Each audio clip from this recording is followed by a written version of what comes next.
traumatic as severing a limb.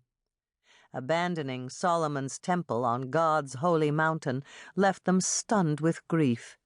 For centuries, God's deliverance from Egyptian slavery at Passover had defined who they were as a people.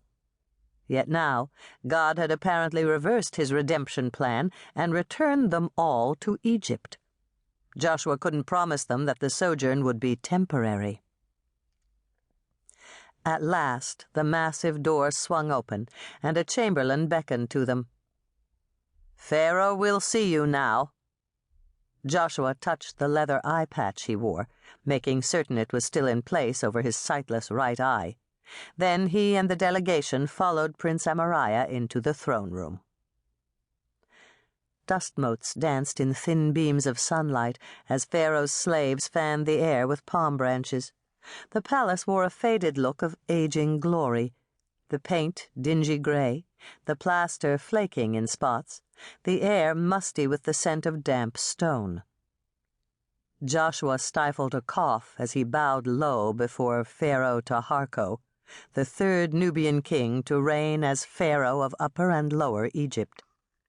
Taharko had the flawless ebony skin, broad nose, and full lips of his Cushite ancestors.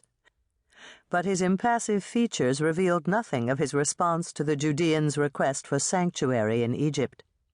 When Joshua first presented their petition a week ago, he had told Pharaoh that he and Amariah were former officials in King Manasseh's government.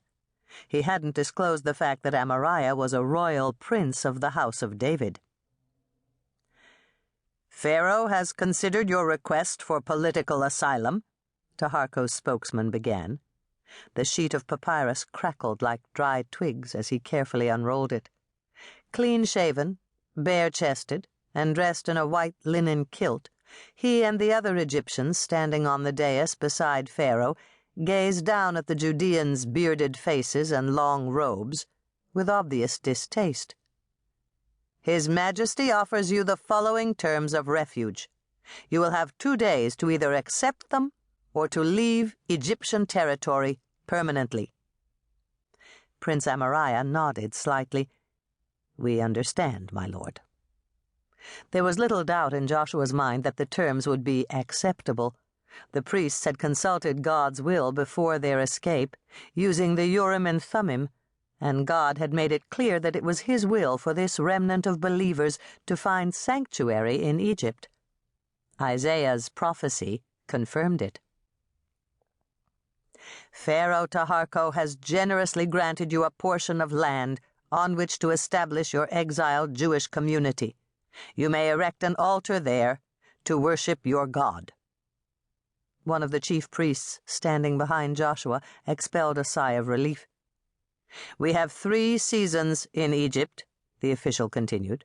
"You have arrived during Shemu, our harvest time. Therefore, Pharaoh has graciously agreed to provide your followers with grain, oil, and enough food supplies to last through Akhet, when the Nile River will flood once more. We use that season for building, since no farm work can be done. That will give you 4 months to settle into your new homes before Peret, the season of plowing and sowing." "We are very grateful," Prince Amariah said, bowing again. Joshua knew this offer had nothing to do with generosity. Pharaoh would surely demand something from them in return. "How may we repay Pharaoh for his benevolence?" he asked. "The land deeded to you is on an island in the Nile River, known as Elephantine," the spokesman said. "It is an important military outpost, and Pharaoh expects it to remain so. The terms of the treaty are these. First, Pharaoh requires all the young men of your community to enter into military training in order to staff Pharaoh's fortress on Elephantine." The demand stunned Joshua. He couldn't believe that Pharaoh would require military duty. The priests and Levites would never agree to it. "Second, this Jewish garrison will come to Pharaoh's defense if Egypt is attacked by a foreign nation. Third, you will join with Pharaoh's other armed forces